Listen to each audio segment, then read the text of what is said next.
พระพุทธมนต์สวดสะเดาะนพเคราะห์พิธีสมโภชพระบรมธาตุดอยสุเทพและพุทธาภิเษกพระประจำวันนพเคราะห์จัดงานวันศุกร์ที่2 กันยายนพุทธศักราช 2565 โดยกราบรัตนาพระสงฆ์เถรานุเถระช่วงเช้า 9:30 นาทีเป็นรอบแรกรอบที่2 14 นาฬิกาเป็นต้นไป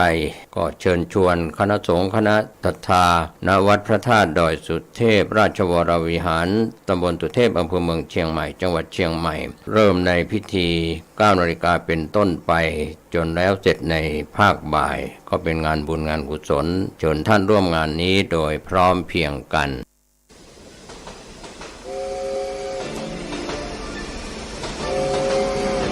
ข่าวสารเพื่อการประชาสัมพันธ์กำหนดการฟังเทศรายการรถด่วนขบวนพิเศษฤดูกาลเข้าพรรษาปี 2565 จัดโดยคณะสงฆ์จังหวัดเชียงใหม่องค์กรเครือข่ายชาวพุทธจังหวัดเชียงใหม่ดำเนินงานโดยกลุ่มหนุ่มสาวจังหวัดเชียงใหม่ 12 ขบวนที่ 3 กันยายน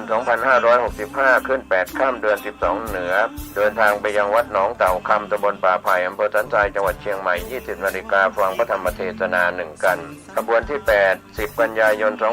2565 ขึ้น 15 ค่ำเดือน 12 เหนือกลับมายังพุทธสถานเชียงใหม่ 20 นาฬิกาเป็นการจัดงานวันกตัญญูพุทธสมาคมและมูลนิธิพุทธสมาคมเป็นเจ้าภาพขบวนที่ 9 18 กันยายน 2565 แรม 8 ค่ำเดือน 12 เหนือรถด่วนไปยังวัดลังกาตำบลพระห้ามอำเภอเมืองเชียงใหม่จังหวัดเชียงใหม่ 20 นาฬิกาฟังพระธรรมเทศนา1 กันขบวนที่ 10 25 กันยายน 2565 แรม 15 ค่ำเดือน 12 เหนือเดินทางไปยังวัดอรัญยวาสตำบลบ้านปงอำเภอหางดงจังหวัดเชียงใหม่ 20 นาฬิกาฟังพระธรรมเทศนา1 กันขบวนที่ 11 3 ตุลาคม 2565 ขึ้น 8 ค่ำเดือนเกียงไปยังวัดสันป่าแดงตำบลต้นเปาอำเภอสันกำแพงจังหวัดเชียงใหม่ 20 นาฬิกาฟังพระธรรมเทศนา1 กันขบวนสุดท้าย 10 ตุลาคม 2565 ขึ้น 15 ค่ำเดือนเกียงเดินทางไปยังพุทธสถานเชียงใหม่ก็เป็นวันมอบโล่กลุ่มหนุ่มสาวจังหวัดเชียงใหม่เป็นเจ้าภาพในช่วง 20 นาฬิกาก็เป็นรายการกำหนดการรถด่วนขบวนพิเศษเทศกาลเข้าพรรษาในปี 2565 จัดโดยคณะสงฆ์จังหวัดเชียงใหม่องค์กรเครือข่ายชาวพุทธจังหวัดเชียงใหม่โดยมีกลุ่มหนุ่มสาวจังหวัดเชียงใหม่ดำเนินการก็เป็นกำหนดการที่ท่านจะได้ไปร่วมกิจกรรมในส่วนของรถด่วนขบวนพิเศษในปีนี้ก่อนจากยกมือไหว้กันส่งสัญญาณพบกันอีกครา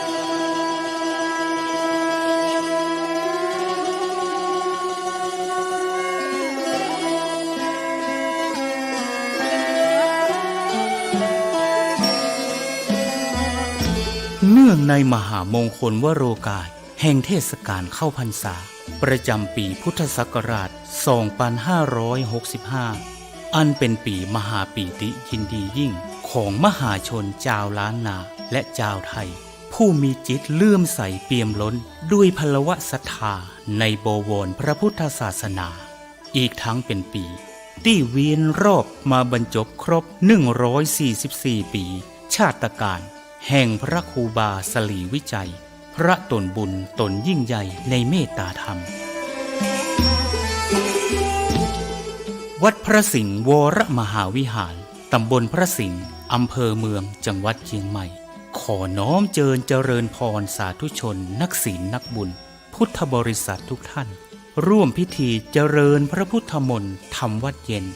เจริญเมตตาภาวนาตามแนวสติปัฏฐาน4สวดพระคาถาปารมี10 ทัศตามฮีทอยแห่งพระครูบาสลีวิจัยและสดับรับฟังพระเทศนาธรรมโวหารจากองค์พระมหาเถระผู้แตกฉานในอรรถธรรมขององค์สมเด็จพระบรมศาสดาสัมมาสัมพุทธเจ้าในทุกๆวันอาทิตย์ตั้งแต่เวลา 17 นาฬิกาหรือ 5 โมงเย็นเป็นต้นไปโดยจะเริ่มงานพิธีมหามงคลนี้ในวันอาทิตย์ที่ 4 กันยายนพุทธศักราช 2565 เป็นวาระการครั้งที่ 1ไปตราบกระทั่งถึงวันอาทิตย์ที่ 6 พฤศจิกายน พุทธศักราช 2565 ก่อนวันป่าเวณียี่เป่งลอยกระทงเจียงใหม่รวมได้วาระมหามงคล10 วาระ10 มหาปารมี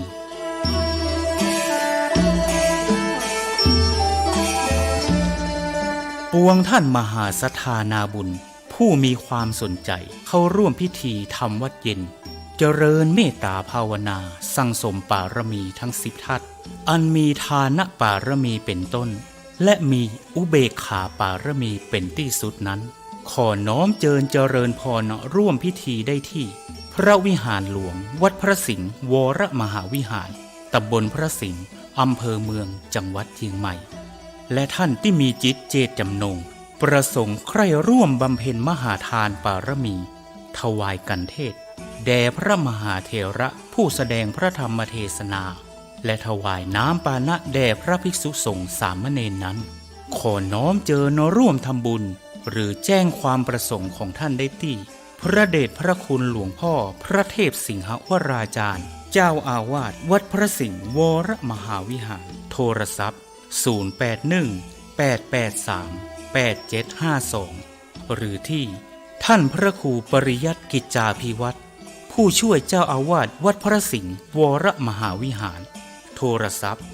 089-264-2485ได้ตั้งแต่วันนี้เป็นต้นไป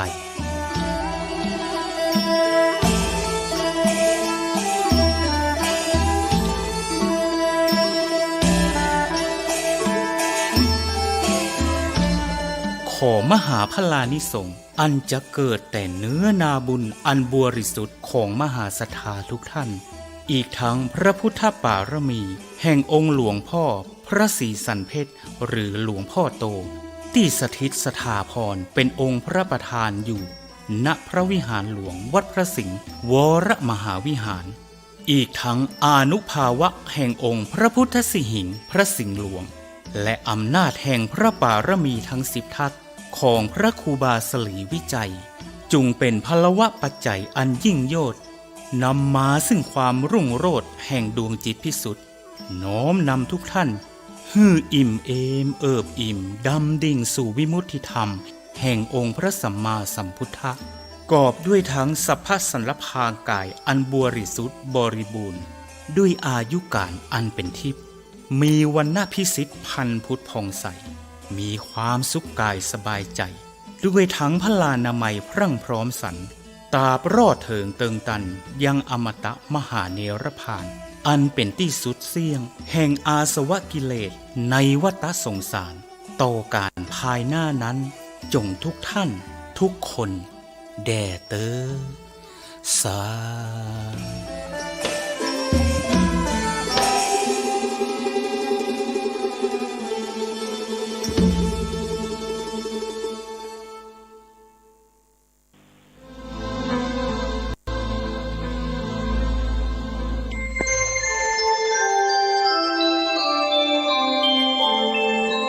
ขณะนี้ท่านกำลังฟังสถานีวิทยุกระจายเสียง FM 104.5 เมกะเฮิรตซ์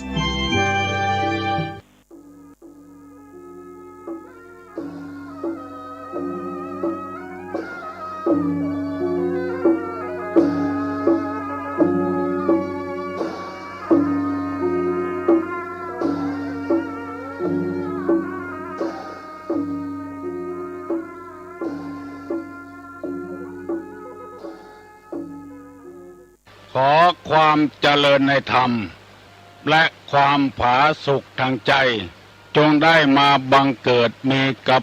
ท่านสาธุชนคนดีผู้เจริญในศีล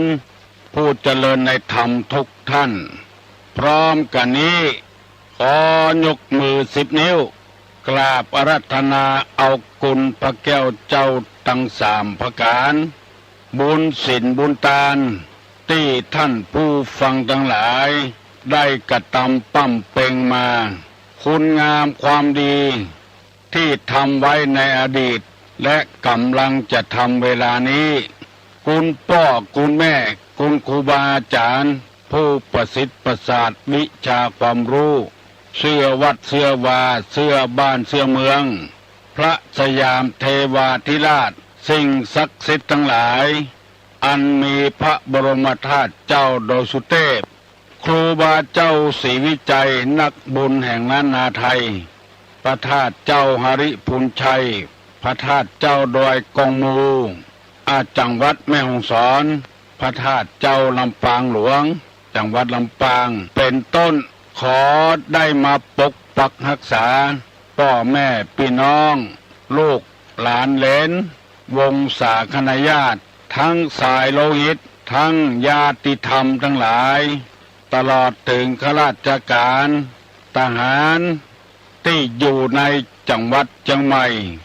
และกำลังปฏิบัติหน้าที่อยู่ชายแดนตำรวจครูบาอาจารย์พ่อค้าพาณิชย์เกษตรกรรมคนรับจ้างใจแรงงานคนขับรถขับลาทุกท่านที่เปิดวิทยุรับฟังเวลานี้เพื่อปากันมีความสุขกายสุขใจเหมือนกันทุกคนตลอดกาลนานก่อนที่จะได้ดำเนินรายการต่อไปนี้ขอปากันยกมือ10 นิ้วไว้พระพุทธพระธรรมพระสงฆ์เอาไว้เป็นสรณะติเปิ้งปนมมือขึ้นว่าพร้อมกันอะระหังสัมมาสัมพุทโธภควาพุทธังภควันตังอภิวาเทมิกราบสวากขาโตภควตาธัมโมธัมมังนัมมัสสามิกราบสุปฏิปันโนภควโตสาวกสังโฆสังฆังนะมามิกราบ หันทะไมยังพุทธัสสะภควโตบุพภาคณะมะกะลังกะโลมาเสนะโมตัสสะภะคะวะโตอะระหะโตสัมมาสัมพุทธัสสะนะโมตัสสะภะคะวะโตอะระหะโตสัมมาสัมพุทธัสสะนะโมตัสสะภะคะวะโตอะระหะโตสัมมาสัมพุทธัสสะพุทธังสรณังกัจฉามิธัมมังสรณังกัจฉามิสังฆังสรณังกัจฉามิตุติยัมปิพุทธังสรณังกัจฉามิตุติยัมปิธัมมังสรณังกัจฉามิตุติยัมปิสังฆังสรณังกัจฉามิตติยัมปิพุทธังสรณังกัจฉามิตติยัมปิธัมมังสรณังกัจฉามิตติยัมปิสังฆังสรณังกัจฉามิอิติปิโสภะคะวาอะระหังสัมมาสัมพุทโธวิชชาจรณะสัมปันโนสุขโตโลกาวิทูอนุตตโลปุริสะธรรมสารถิสัทธาเทวะมนุษย์สานังพุทโธภควติสวากขาโตภควตาธัมโมสันติทิโกอากาลิโกเอหิปัสสิโกโอปนะยิโกปัจจตังเวทิตโพวินโยหิติสุปฏิปันโนภควโตสาวกสังโฆอุจุปฏิปันโนภควโตสาวกสังโฆญาญาปฏิปันโนภควโตสาวกสังโฆสามิจิปฏิปันโนภควโตสาวกสังโฆญาติตังจัตตาลิปุริสายุคานิอ อัฏฐาปุริสาปุคลาเอสะภะคะวะโตสาวกสังโฆอาหุไนโยปาหุไนโยทักขิไนโยอัญจลีกาลนิโยอนุตตะลังปุญญเขตังโลกัสสติ กราบหนึ่งกราบสองกราบสามกาเลนะธรรมัสสวนังเอตัมมังคลมุตตมังมาแล้วเนอะมาฉ่ำแล้วเสียงกองเสียงกองเสียงมองต่ำเข้าเสียงตุเจ้าเทศนาธรรมมาถึงบ้านมาถึงบนเรือนมาถึงในเรือนมาถึงในมุ้งในสุดมาถึงในเรือนไฟมาถึงเพื่อห้องน้ำมาถึงในรถที่กำลังขับอยู่มาถึงในกาดที่ติ้ววิทยุไปเปิดตัวมาถึงกูที่กูตางนึกที่พี่น้องทั้งหลายเปิดวิทยุรับฟังเพื่อให้โอกาสท่านทั้งหลายได้มีความรู้มีความเข้าใจเรื่องการไหว้การสาการกราบสัมมาคารวะมีมารยาทที่ดีสมกับเป็นพุทธบริษัทในทางพระพุทธศาสนาซึ่งบรรพบุรุษของเราได้ยึดเอาไว้เป็นศาสนาประจำบ้านประจำเมืองโดยที่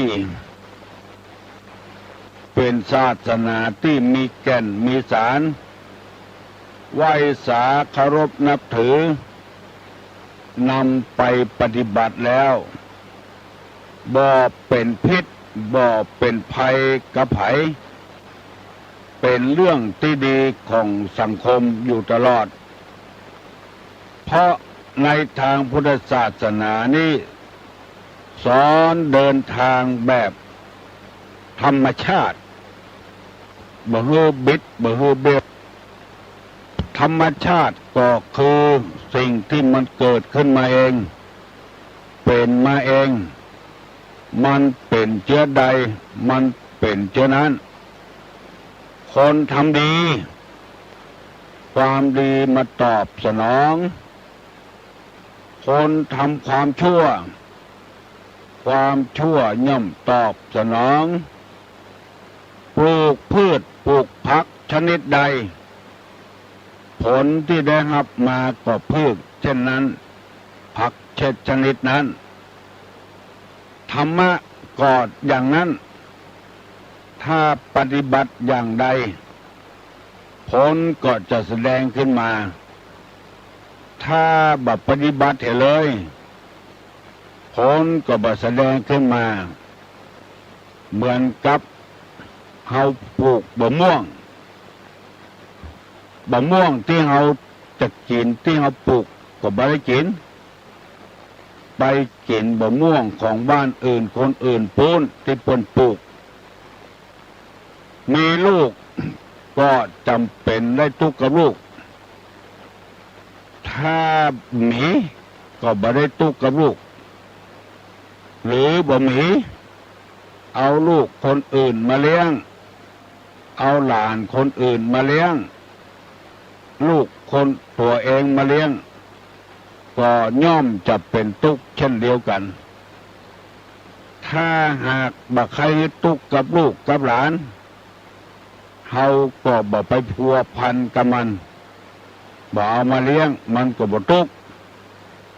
ยกตัวอย่างให้ เป็นธรรมชาติที่พี่น้องทั้งหลายได้ฟังแล้วมันเป็นธรรมชาติคนที่บ่มีรถก็บ่เดือดว่าน้ำมันแพงเพราะว่าบ่มีรถเอาน้ำมันเข้าใส่เปิ้นก็บ่เดือดหมู่ที่มีรถก็เดือดเพราะน้ำมันแพงมันเป็นธรรมชาติเพราะเอาซื้อรถมาต้องใส่น้ำมันเมื่อมีรถแล้วมีน้ำมันแล้วบ่มีคนขับก็ต้องตุกทำแล้วตัวเองขับบ่จ้างขับบ่เป็นได้อันนั้นมาก็ต้องเป็นตุกกับอันนั้นถ้าบ่ได้ก็บ่เป็นตุกบ่มีเงินบ่มีทองก็เป็นทุกข์เพราะเฮาใจจ่ายสุรุ่ยสุร่ายเฮาขี้ค้านบ่ประกอบอาชีพอันใดอยู่กินละเหินเปิ้นขอบไปเลยอันนี้ก็คือเป็นธรรมชาติเปิ้นมั่งมีสีสุขเพราะเปิ้นมันเปิ้นขยันตื่นเมื่อตีสามตีสี่แล้วเฮายังอยู่ที่นอนอยู่ประเดี๋ยวนี้เฮาก็สู้เพิ่นบ่ได้เพิ่นได้ไปไกลแล้วอันนี้พูดสำหรับคนธรรมดาปอกกาพาณิชย์คนเนี้ยให้ใส่สวนสำหรับข้าราชการบ้านเมืองตลอดสัปดาห์หนึ่ง5 วันเต็มอันนี้ก็หันใจเปิ้นพ่องบันจะนอนอยู่ก็บอกว่าหยังนอนไปเตอะอาจารย์เอ้ยนอนไปเตอะครูเฮ้ยตำรวจเอ้ยทหารเอ้ยทหารก็บ่ได้ตำรวจก็บ่ได้เพราะมีกฎข้อบังคับอยู่แล้วสำหรับครูบาอาจารย์ก็ดีนายแพทย์ก็ดีพยาบาลก็ดีลูกขวายนั่นก็ได้แต่บางคนพอถึง6 โมงเนี่ยอยู่บ่ได้ละฟังเทศน์เพราะฉะนั้นพระพุทธศาสนาเฮาจึงเป็นศาสนาธรรมชาติคนใดทำเจือใดก็ได้ผลฉะนั้นแล้วมีความจำเป็นอย่างยิ่งที่คนเฮาจะต้องปฏิบัติตามหลักธรรมชาติอย่าไปฝ่าฝืนมันถ้าฝ่าฝืนมันเมื่อใดก็เดือดร้อนเมื่อนั้นเอาง่ายๆวิทยาศาสตร์คือการฝ่าฝืนธรรมชาติเพราะว่ามันเล่นงานขึ้นมามันก็เล่นดื้อๆมันแบบงามแบบเมินเหมือนธรรมชาติต้องใส่เชื้อเพลิงให้มันต้องใส่มันเครื่องให้มันใครจะฟังบ่ฟังบ่เข้าใจแต่ธรรมชาติของคนเนี้ยบ่ต้องเตรียมอย่างแล้วกินข้าวป่าอาหารตามธรรมดานี่แหละสมมติว่าเฮารถไปเข้ายางระเบิดเถียขับไปสั่นทึดเถียอันนี้คือการฝืนธรรมชาติ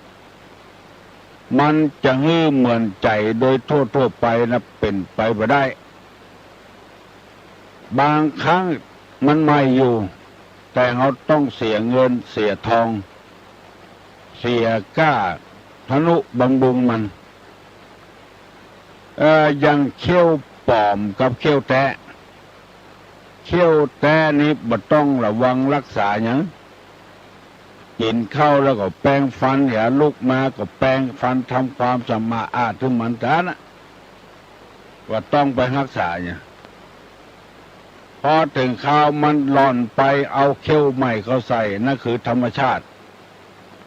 เขี้ยวใหม่นี่บะเกยกับปากกับคอกับปากกับคอบางคนเลยกินข้าวกินน้ำตึดออกก่อนอยู่มีใส่กระงามอย่างเดียวเวลากินข้าวบุม่วนอันนี้คือการฝืนธรรมชาติหัวเข้ากะเปิ้นดามเล็กดามหล่าขึ้นจะเนี้ยเหมือนเก่าเหมือนเดิมบ่ได้บ่เหมือนธรรมชาติอันนี้คือวิทยาศาสตร์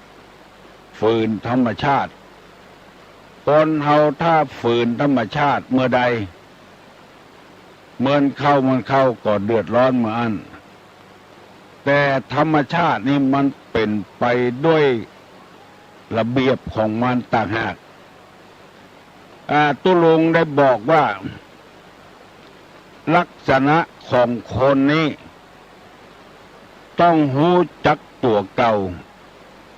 นั่นก็คือการคนที่มีการสงเงียมเจียมตนนั้น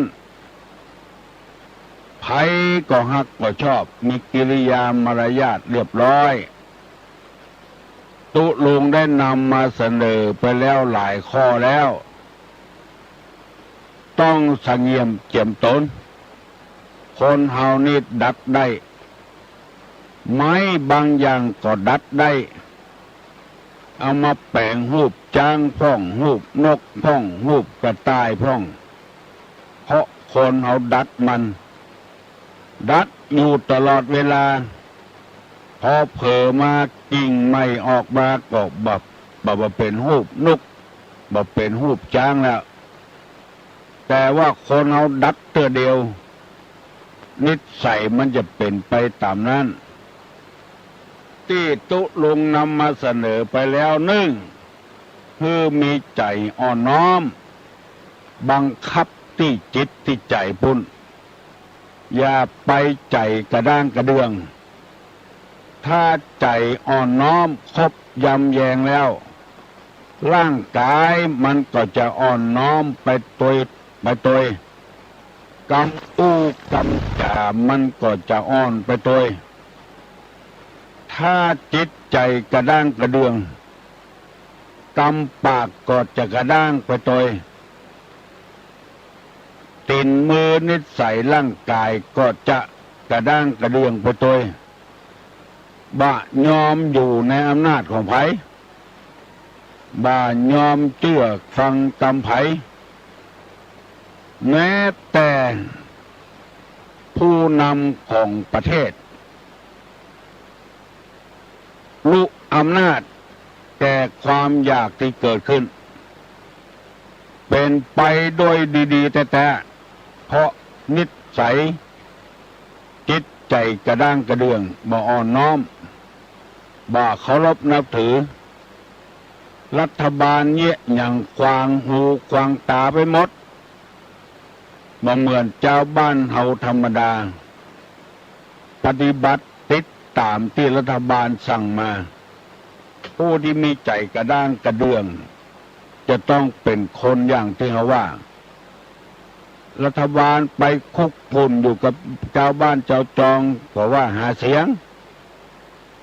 รัฐบาลไปต่างประเทศเพื่อไปสัมพันธไมตรีก็ว่าระยะนี้ไม่ควรไปเนี่ยยังบ่ได้สักอย่างเพราะว่าใจบ่อ่อนน้อมมาก่อนปากก็เลยบ่อ่อนน้อมทำไม่ยังเป็นพิษเป็นภัยเป็นหมด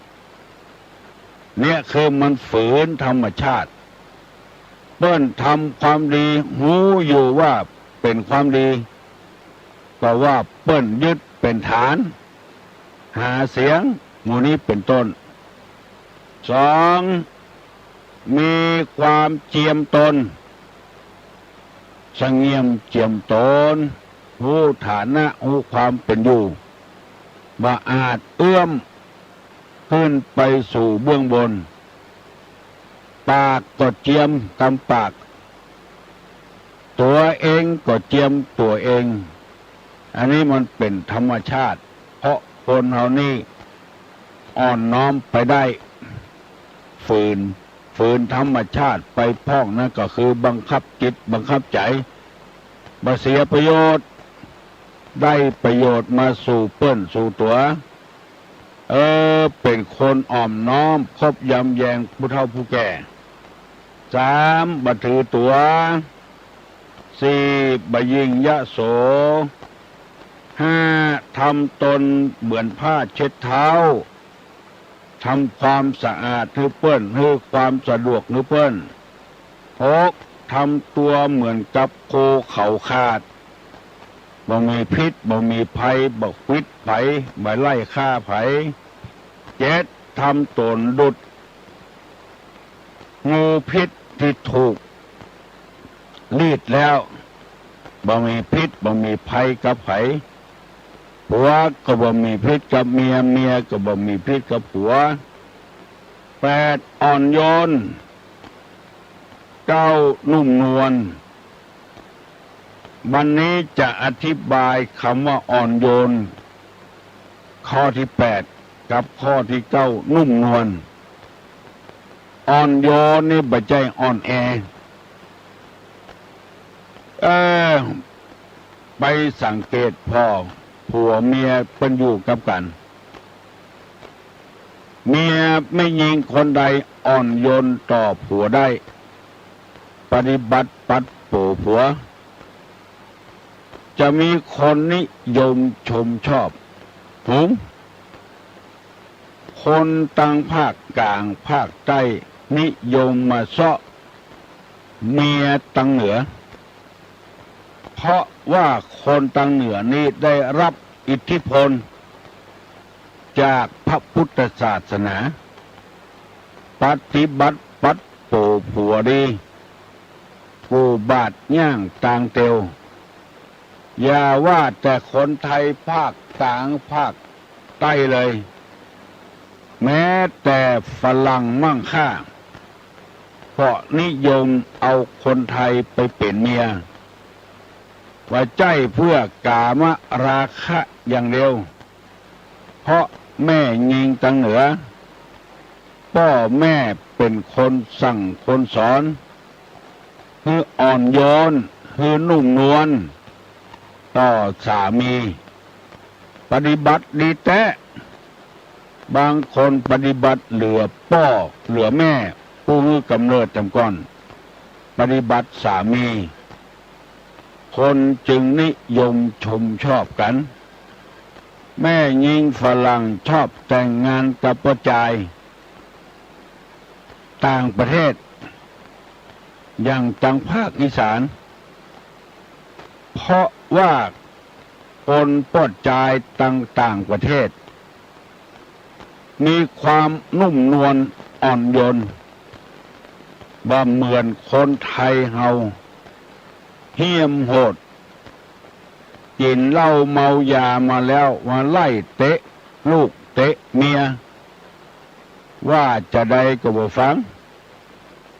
ลูกอยู่คนตี้คนต่างคนจอกคนแจ้งเหี้ยมโหดบ่อ่อนโยนบ่นุ่มนวลเหมือนฝรั่งนี่ไปที่ไหนเอาเมียนำหน้าต่างคนต่างอ่อนโยนนุ่มนวลเข้าใส่กันแม่ยิงไทยก็อ่อนโยนนุ่มนวลพ่อชายฝรั่งก็อ่อนโยนนุ่มนวล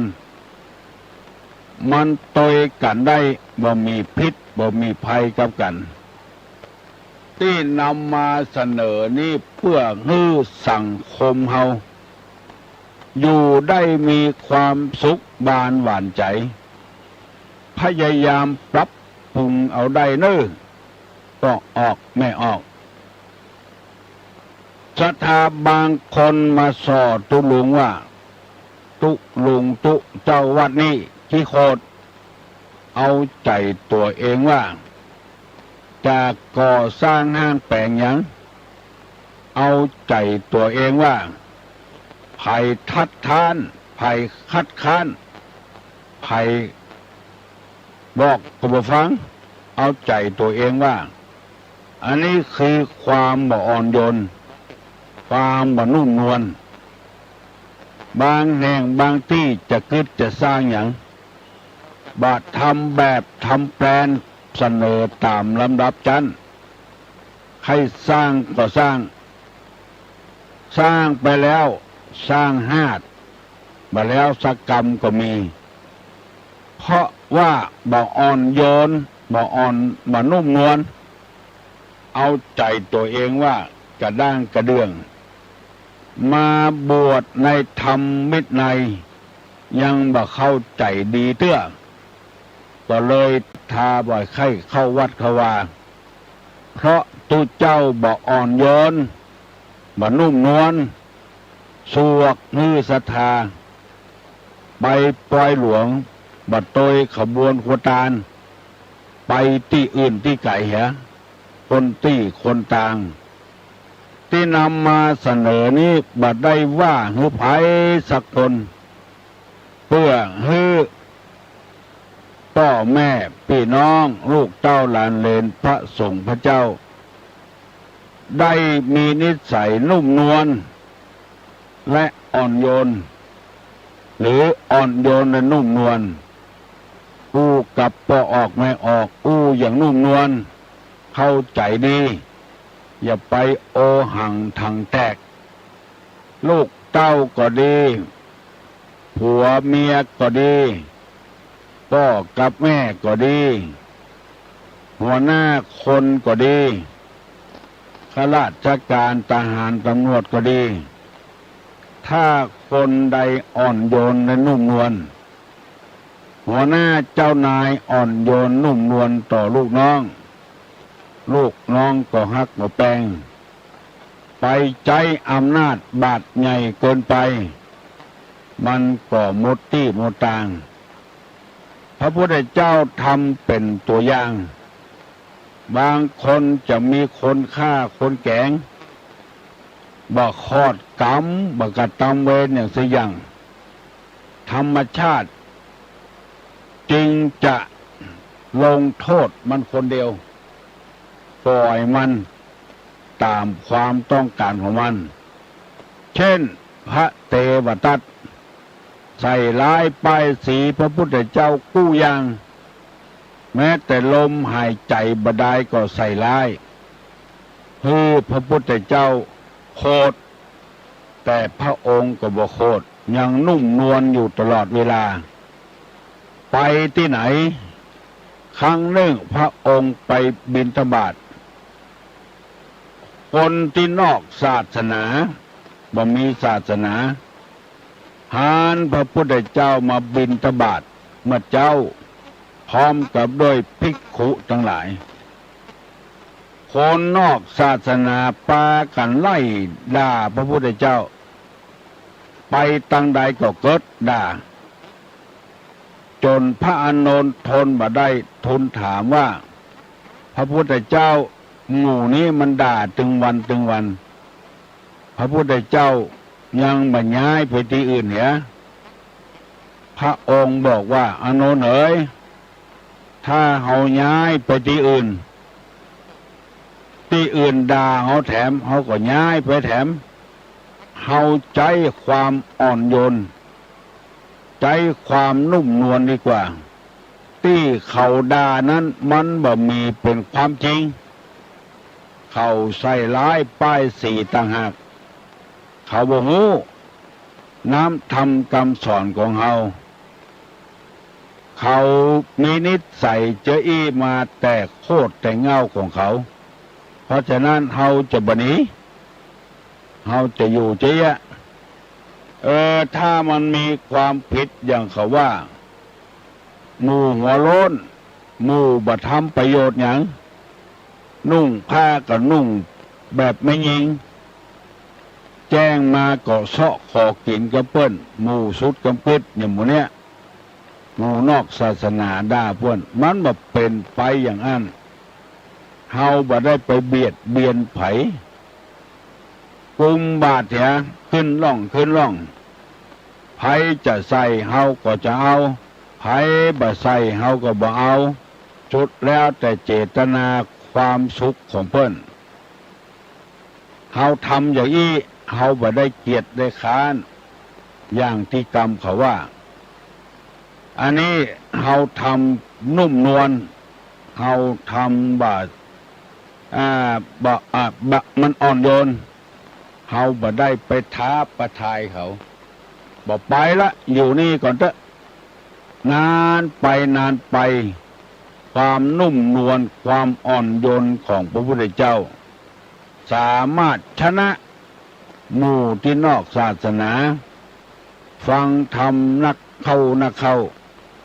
ก็เลยเกิดศรัทธาเลื่อมใสพระพุทธเจ้าไปเอง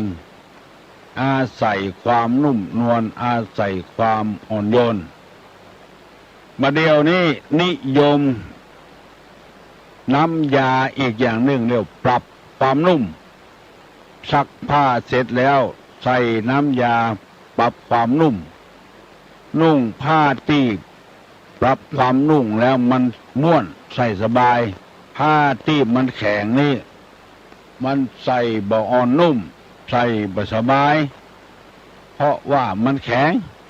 นอนทับก็แข็งถ้าปรับความนุ่มเห็นแล้วนุ่มม่วนอุปมาฉันใดขอเมตตาผู้ฟังทุกคน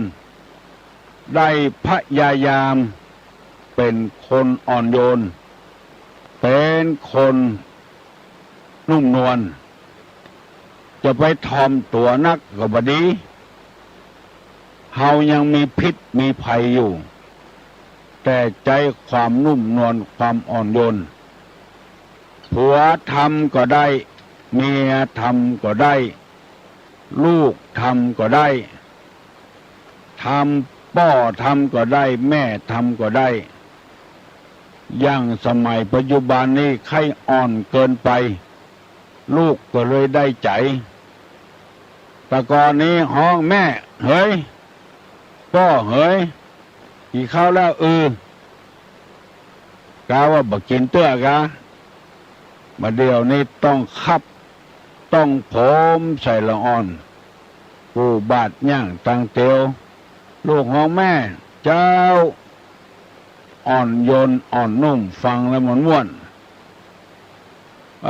มีหลายคนที่ใจวาจานุ่มนวลต้องคนพ่อลูกกินเข้าด้วยกันกินไปลูกมันไปคบใส่หัดใส่ทรายกินกับข้าวให้ขึ้นพ่อบอกกถามว่าให้อย่างพ่อคบใส่หัดให้โอ้ดักเหี้ยพ่อเข้ามันปลูกกับดินมันก็เอาพ่ออดเอาเหี้ยนุ่มนวลใส่ลูกน้องเอ๋ยปีหน้านะเฮาปลูกข้าวเฮาบ่ปลูกกับดินนะเนาะเฮาไปปลูกบนป่ายไม้ปุ่นเนาะลูกเนาะเราเกิดพอเรานุ่มนวลขนาดนักนุ่มนวลต่อลูกมันก็เกิดได้ว่าไปเป็นได้จะได้เอาเข้าไปปลูกบนป่ายไม้มันปลูกกับดินมันก็ย่อมเป็นหัดอยู่พ่องตุลงไปหันคนที่อ่อนนุ่มอ่อนโยนและอ่อนนุ่มนวลนี่ไปหันพ่อขุนสันกระแปงเนี่ยพ่อขุนเป่าพ่อขุนเป็นประชาเตื้อนึ่งปนิมนต์ไปเทศเพิ่นก็มานั่งในป้อเป็นป้อของพ่อเลี้ยงสวนโนเป็นป้อของพ่อเลี้ยงทองใบลูกเป็นเล่าให้ฟังใจความนุ่มนวลน่ะก็ถามว่าอันกาพ่อเลี้ยงสวนอยู่นี่ก็อยู่รู้ทุกเจ้าพ่อเลี้ยงพ่อเลี้ยงสวนลูกเพิ่นแต่เจ้าบ้านห้องพ่อเลี้ยงก็ห้องตัวเปิ้นห้องลูกเป็นพ่อเลี้ยงมันนุ่มนวลตุลุงได้ยินแล้วจำตะฮอดบัดเดียวเป็น40-50 ปีที่ล่วงแล้วมาแล้ว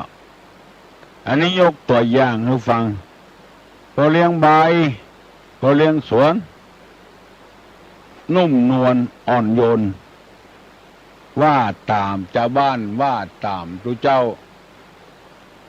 อันนี้ยกตัวอย่างให้ฟังป้อคุณเปาคุณเป็นประชานี่มีเมียถึง3 คนอยู่ด้วยกันทั้งหมดบ่มีการทะเลาะเบาะแว้งกัน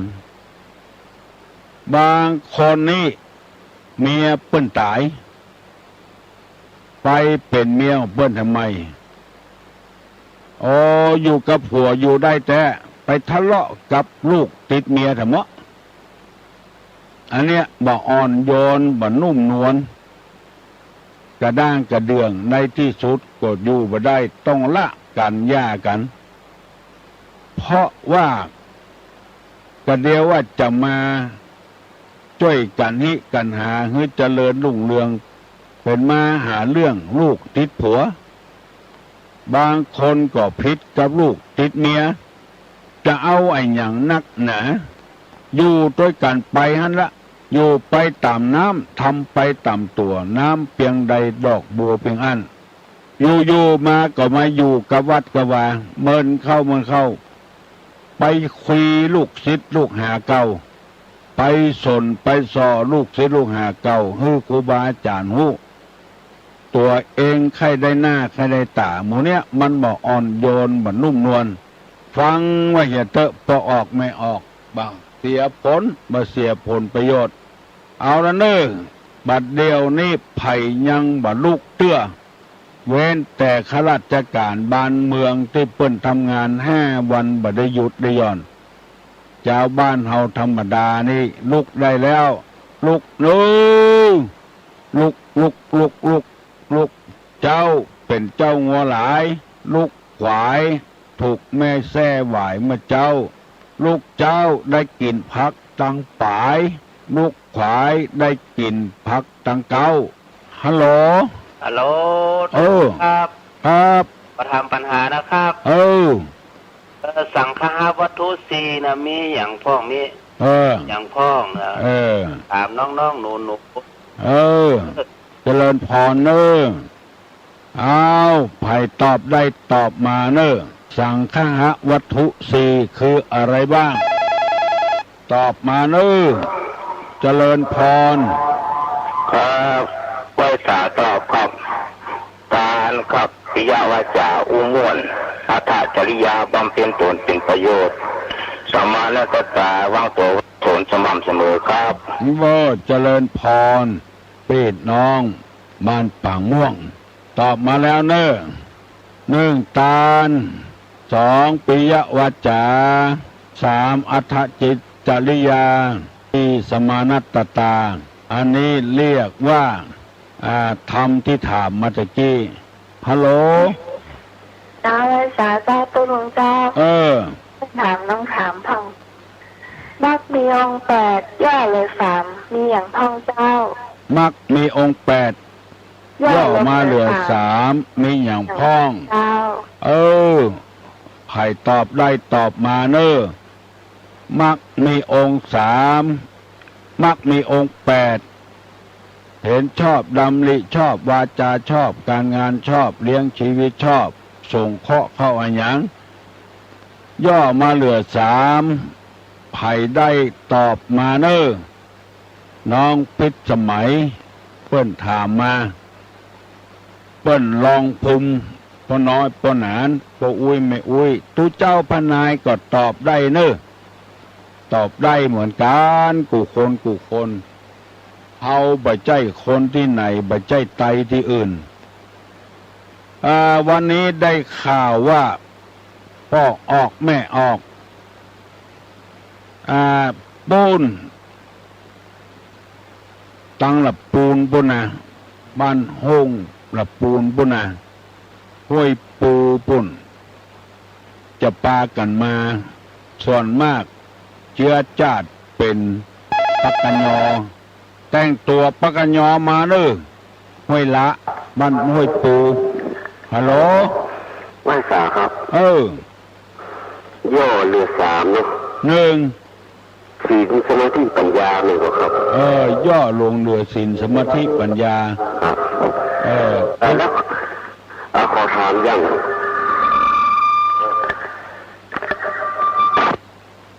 ถามแล้วประถามสักคำฮัลโหลไว้สาถามปัญหาละอ่อนแล้ววันอาทิตย์แล้ววันอาทิตย์เด็กชายปิดช่วยงานพ่อแม่ที่บ้านแล้วก็มีพระมาบิณฑบาตที่บ้านใส่บาตรแถมตักเข้าใส่บาตรมันหลุดไปคนเดียวเนอะมาใจตู้ลุงคือหลุดเนอะฮัลโหลครับอันขอใต้ปัญหานะครับตุลุงครับอันสมัยไปได้นะครับอันรีดทอรีดไทยตะวันจะใส่ตลาดจะไหวใส่บัวจะเน่านี่ภายใต้ได้พ่อครับภายตอบได้เนาะรีดทอรีดไทยตะวันจะใส่ตลาดจะไหวใส่บัวจะเน่านะครับครับภายตอบได้ตอบมาเนอะรีบทอรีบพายตะวันจะสายดอกบัวจะเน่าหมายความว่าเจอใดใครตอบได้ตอบมาเนอะจัดจ้าเนอะอย่าไปไว้ฟังจัดจ้าเนอะอย่าไปไว้ฟังใครตึงบ่รู้นะฮัลโหลน้องพิมพ์เจ้าตอบว่าเจอใดลูกมาตอบเจ้ามาตอบน้องพิมพ์จะนี่หยังบอกวันคือตู้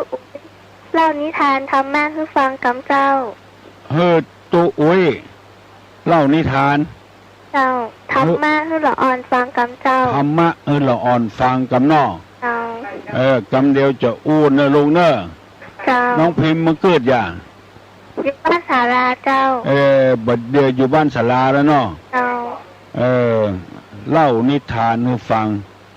นิทานก้อมนี่เนาะจะเล่านิทานให้ฟังไผ่ฟังโทรมาเด้อเนอะมีหมาตัวหนึ่งนั่งแงนพอตะวันพอเดือนข้าเป็นหมาบุดหมอหนึ่งเตะหมอหนึ่งทีบให้เป็นเดือนกับหมอเนี่ยอธิษฐานใจพบหมาได้ไปเกิดเป็นเดือนดูต่างขนาดนักพอไอ้ยังก็ได้หันเป็นเดือนในเสี่ยงสุดแล้ว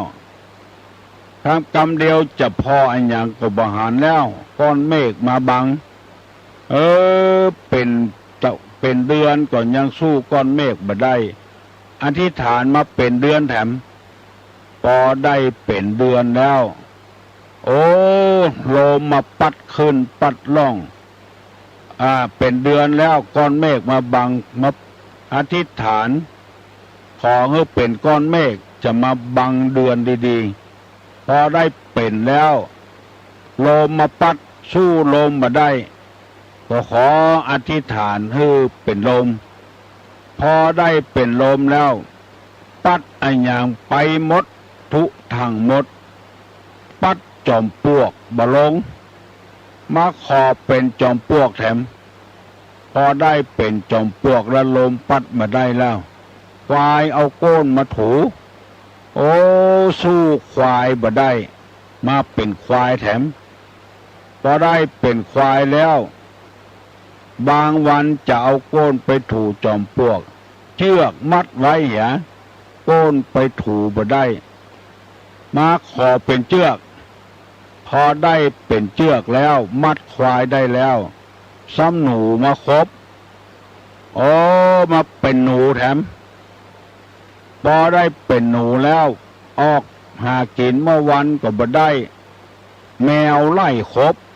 มาเป็นแมวแถมมาเป็นแมวไปที่ไหนก็มาไล่ปิกมาเป็นหมาอย่างเก่าอันนี้สอนให้คนเขาว่าเขามีความสุขเต้าที่เขาเป็นอย่าให้ไปเป็นหั่นเป็นนี่เอาไปเอามามันก่อนอย่างเดียวกันนั่นแล้วคนตุกก็กินข้าว3 คาบคนรวยก็กินข้าว3 คาบยามหนาวก็หนาวเหมือนคนตุก ยามฮ้อนก็ฮ้อนเหมือนคนทุกข์จะไปผ่าธนาให้มันเกินกว่าตัวให้พิจารณาเอาอย่าไปให้มันเกินกว่าตัวน้องพิมพ์ได้ยินแล้วเนาะเข้าใจแล้วเนาะน้องพิมพ์เนาะจะไปเห่อไปเหิมตัวเปิ้นให้อยู่ไปตามน้ำทำไปตามตัวให้หูสภาวะของตัวฮัลโหลเจ้านมัสการเจ้าตุลุงนิทานก้อมเนาะเจ้าได้ยินก็เจ้าได้ยินเจ้าน่าอย่างแถมเจ้าที่ไหนฮะที่ไหนฮะเจ้าอยู่โหดเจ้าเจ้าของตุลุงทุกวันน่ะบางนี้เจ้าบุคคลเจ้าบอกไปว่ามันมาตานเปิ้น